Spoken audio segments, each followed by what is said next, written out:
All right. Halloween is about 13 days away. I thought I'd make a quick video about this because this is an interesting holiday that, especially in North America, we celebrate it with open arms. So I'm going to share my thoughts on Halloween, share my thoughts on the idea of bobbing for apples and what Halloween means and all this kind of stuff, and how it ties in with the resurrection and why most Christians have a difficult time understanding the resurrection. So, if you like this kind of thing, feel free to stick around, subscribe, and we'll get started. So, Halloween is coming. Another 13 days. It's October 18th right now. It should be arriving October 31st, which is kind of interesting. And then we get kids knocking on our doors, handing out, usually we hand out candies, and kids show up with costumes and stuff. Kind of what I like to do when I'm at the door is I like to take one candy and I'll put my hand in the kid's bag, and then I'll take out 10. And then they'll say, "Thank you very much," and they'll leave. They don't even know that you're actually taking candy from them. I love that. Love that. I'm kidding. I'm kidding. I don't do that. I don't do that stuff. Thought has crossed my mind though, only because I love chocolate. But why do we celebrate Halloween? Where did this thing come from? Well, depending where you go, some people say this tradition is a couple thousand years old, but really the idea behind it is that you celebrate the spirits that have no place to go. They don't belong in heaven and they don't belong on earth, which is quite fascinating because we see this being talked about in the book of Revelation. So let's go to the book of Revelation and I'll show you what I'm talking about here. It's quite fascinating. We go to Revelation chapter 20.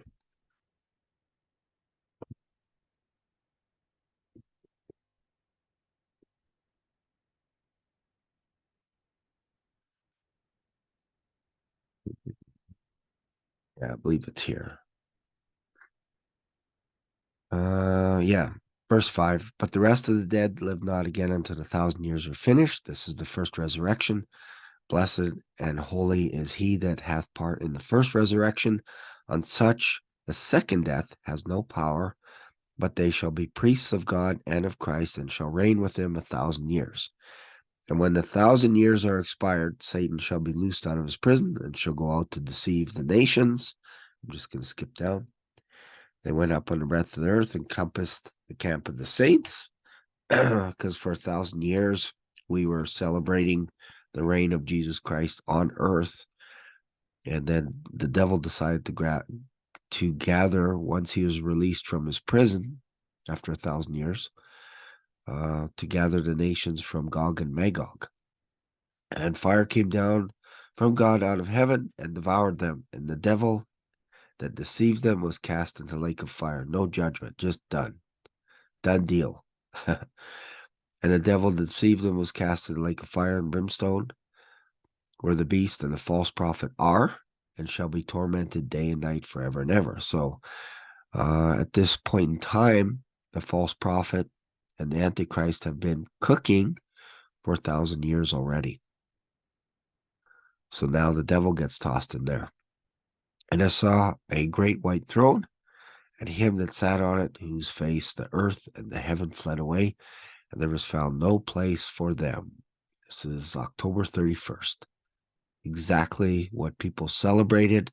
This was in the origin with the Celts. They celebrated this. They took time out of their busy schedule. It was the end of the harvest, and this was known as probably the dark season, if you will. And they began to celebrate the idea that spirits are roaming around on the earth, floating around, but they don't belong on the earth. They're spirits, and they don't belong in heaven. So realistically, they're probably celebrating the Nephilim, because when the Nephilim died, their spirits remained on the earth, and they are looking for bodies to dwell. And often what these Celts would do is they would leave an empty chair during a bonfire, and in hopes that a spirit would come and sit down in one of their empty chairs. So that's what they would do. And the idea was that they would be the closest between our world and eternity during this time. So it's kind of interesting that these nations, Ireland, Scotland, all this stuff would talk about this already for really the past 2,000 years. And the idea of kids coming door to door kind of started in the US. I think it was in the 40s, I believe, where they would dress in costumes. And I have my ideas around that, but what they would go around door to door asking for money or food. And then an organization got involved, UNICEF, and the kids would go around door to door asking for money that they could donate to UNICEF. And UNICEF made millions of dollars from Halloween and ended up winning a Nobel Peace Prize because of this. So, but a lot of parents were kind of baffled as to why kids wanted to dress up with costumes and all this kind of stuff. And eventually it became a thing. And adults started doing that. And usually they would go have parties and dress up with masks and all this kind of stuff. And it's kind of interesting because it kind of symbolizes from a secular perspective that even unbeknownst to them, they're contemplating the idea that we're wearing a mask and one day we're going to shed this mask, this body, this costume that we have right now. But they just stop there. They don't know where they're going. They just think they're just going to float around. And I think there's a few Christians that kind of think the same thing, where when we die, they believe that we end up in heaven, but we're floating around like spirits. And this is not very different than Celtic communities that would think the same thing. Old superstition that when we die, our spirits just float around the earth. So it's interesting that even Christians today, if you ask them about the resurrection, what does it mean? Well, it means that we die, and then we leave our body, we go to heaven, and we dwell in heaven until Jesus brings us back and reunites us with our dead carcass. And it's not found in the Pauline epistles. In fact, Paul says that we're actually ditching this body. We're getting rid of it. So I'll dive into that a little bit. And speaking of diving, there is a tradition called bobbing for apples. And the idea was, the origins of it anyway, was the idea is if you can get these apples, you can see your future. It's almost like you have knowledge to see into the future. What does that remind you of? Sorry, my nose is itchy. I'm trying not to sneeze. It should remind you of the Garden of Eden. When Eve looked at the tree of the knowledge of good and evil and looked that it was the fruit was desirable to be eaten, and the devil was convincing her that she surely will not die if she takes of the tree of the knowledge of good and evil, but instead will be like God, knowing good and evil. And he convinced her, tricked her. It's almost like where we get trick or treat. So if people would come to your door and they don't get some food, they would trick you by egging your place, throwing eggs on your windows, destroying your property, whatever it is, trick or treat. So it's interesting that people go around wearing masks, and then on November 1st, they shed these masks, but they're still the same person. They just it's almost like what happened on October 31st stays in October 31st. And they usually go to these wild and crazy parties. But if you look here, again, I saw the dead small, verse 11, and I saw a great white throne and him that sat on it, which is Jesus Christ, from whose face the earth and the heaven fled away. So these people during this judgment do not belong on earth. They don't belong in heaven. Why? They don't believe in Jesus Christ. They don't believe he's the Son of God. They rejected him while they were on earth, and they died. So now they've lived their life, and this is their judgment now. The books are open, which is their works that led them to death. We don't have those books anymore. Instead, we'll appear before the judgment seat of Christ, doing basically what we understand as a Christian and all the works that we've done here on earth, and we'll be rewarded according to that. But we're not being judged as in getting tossed into the lake of fire. So this is why John says, blessed are they that participate in the first resurrection, because then you don't participate in the second death. And there is a mystery resurrection. So there's two resurrections that were prophesied in the Old Testament and talked about in the New Testament. Jesus talked about it. And there's also a mysterious resurrection. This is what Paul talks about in 1 Corinthians 15. It says, I show you a mystery. We shall not all sleep. What does that mean? It means anyone that is asleep, they're not really asleep. Why? Because they get a new body, a new spiritual, a new heavenly body that is designed by Jesus Christ himself. He is the second Adam. So when we plant our body, when we die, into the ground, we get a new body. That's the only way you get your new body.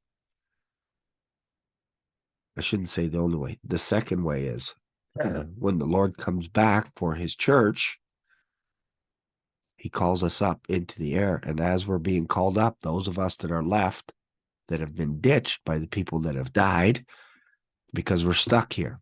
We remain here. When our loved ones die, they go ahead of us to heaven. When Paul was wrapping things up, he told Timothy, he said, can you bring the parchments? Can you bring my cloak that I left? Because I'm getting ready to be poured out. The time for me to depart is at hand. So it's interesting that he says depart. He's not saying I'm going the way of my fathers or any of that stuff. It's like depart. So he understood that he was actually going to heaven. And he explains in 1 Corinthians 15 that if we don't believe that there's a resurrection, we're thinking, oh, that's in the future, then Christ is not resurrected. He is not risen. But if Christ be risen, then we have a resurrection today. This very moment, we have it. And I don't know why this is hard for people to believe, because Satanists believe in a resurrection, but they believe that our bodies are going to rise from the grave. And you see this, Michael Jackson, Thriller, all this stuff. That's their understanding, that these bodies come back to life. But those bodies are being judged in the great white throne judgment, because they sleep until the great white throne judgment. So all those people that do not believe in Jesus Christ, they are staying dead. They're in the ground. They're not in heaven. They're not anywhere else. They're just basically in soul sleep. Until when? Until the great white throne judgment. So we don't come back for these bodies. Why? Because they're corrupt. They're in the image of Adam. We now have a new heavenly body that we are waiting for. This is why we groan and ache. It's for the redemption of our new body that is created and designed by Jesus Christ himself. And we get that body the second we die, or the second he comes back to get his church, to gather his body before the tribulation starts. And he'll call us up, and we'll be translated, just like Enoch was translated so that he didn't see death. So if I go to the whiteboard here, this is what we believe. This is what pre-tribbers believe. Right here, the beginning of the 7-year tribulation, this is when we go up. 7 years here.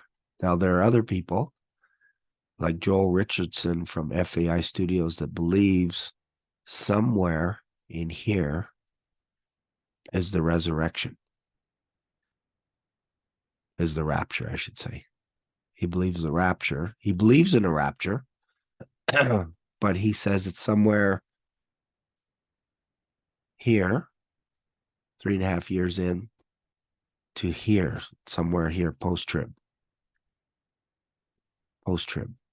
which means after everything is done. That's when he believes a rapture is happening.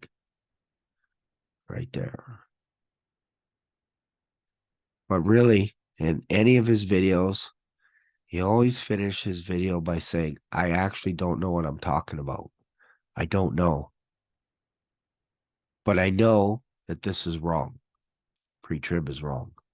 But I don't know when we get raptured, because it's too hard to explain to people that, because right here, this is where the wrath of God happens. And this is where the Antichrist shows up. It makes things really bad, where people are avoiding him like the plague because they don't want to take the mark of the beast, but they don't know this at first until it gets to 3.5 years where he declares himself to be God. And then all the Jews that were thinking that this was the Messiah get betrayed and they have to flee, and all kinds of chaos starts here. But it starts here and it gets progressively worse till you get people being flat like pancakes, cursing God, cursing people that live, which are all of us that are in heaven. The Antichrist curses those that dwell in heaven and curses the throne of God. So it's pretty simple to believe that we're out of here before Jesus is coming to get his bride, so that we don't get drugged through this hell on earth. But you'll get organizations like Andrew Farley Ministries that will say, you want to be left behind. You want to be.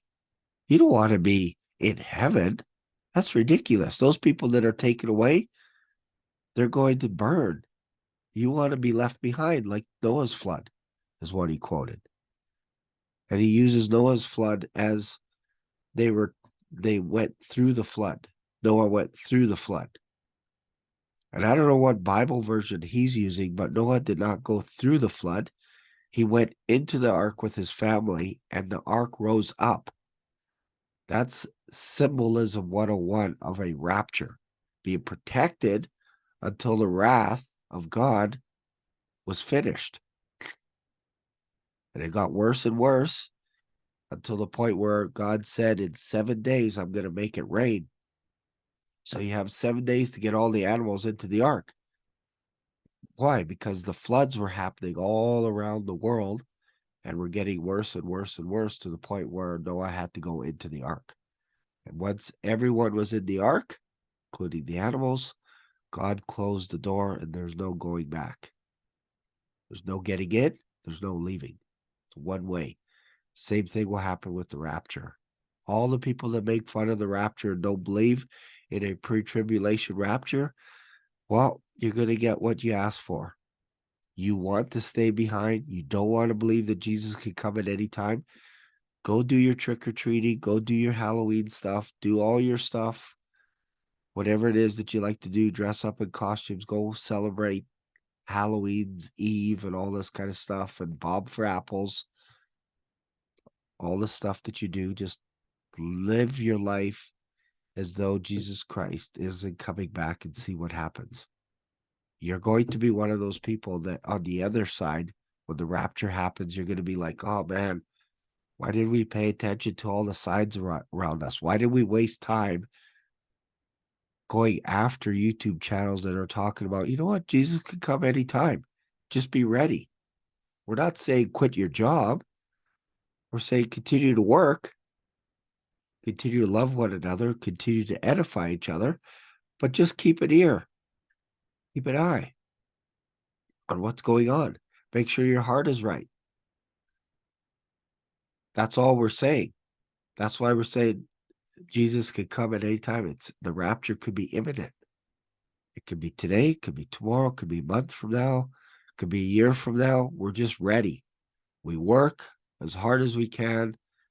We love one another. We edify the church. We build each other up. We continue on, but we're always mindful that Jesus Christ can come at any time. And if we die before that happens, we get a new resurrected, a new heavenly body. We ditch this one. This body turns to dust. It becomes serpent food. This was part of the curse of the devil. He was to crawl on his belly and eat the dust of the earth, serpent food. And he gets starved in the pit for 1,000 years, doesn't get to eat anything. And then when he comes out, he gets tossed into the lake of fire. So that's why we believe in a pre-tribulation rapture. There's always hints of a resurrection, but it's always the resurrection of dead bodies. We don't want the dead bodies. Why do you think in Leviticus there were so many rules about touching a dead body? It's corrupt. It becomes rotten. It gets eaten by worms. So because it was in the image of the first Adam, we don't want that body anymore. But our desire is not just to be unclothed, to ditch the earthy body, because then we would just be spirits floating around, but we desire to be clothed upon. This happens the second that we die, or when Jesus Christ comes back. When he calls us up, we get translated and we get a new heavenly body, and we live in heaven until the 7 years are over, and then we come back down, but we can go back and forth. That's the gift of being a Christian. You get immortality for free. All you got to do is believe that Jesus Christ is the Son of God and stop doing stupid stuff, because you never know when he's going to come. So that's why I think when people are like, he's not going to come, he's not going to come, there's no way he's going to come tonight, I'll bet you. They say stupid things like this, but what they don't realize is they're not even guaranteed tomorrow. So I get people that say, mark it on your calendar, we'll be here a year from now. I'm like, dude, you're not even promised tomorrow. So stop talking that way. Be thankful for today. You get today. All we get is today. So this is why you live your life to God every single day to the fullest. Being mindful that one, you may not be here tomorrow, and two, he could come back tomorrow. That's all we're saying. And people get mad. They send hate emails, comments. They're like, there's no way. There's no way. And yet they don't read their Bible either. So I'm like, whatever. Just whatever. Anyways, I'm going to go. My chest is bugging me a little bit. Hopefully you got something out of this. If you have, let me know in the comments. Feel free to subscribe, share your thoughts, and let me know where you're watching this video from. Thanks for watching. See you later.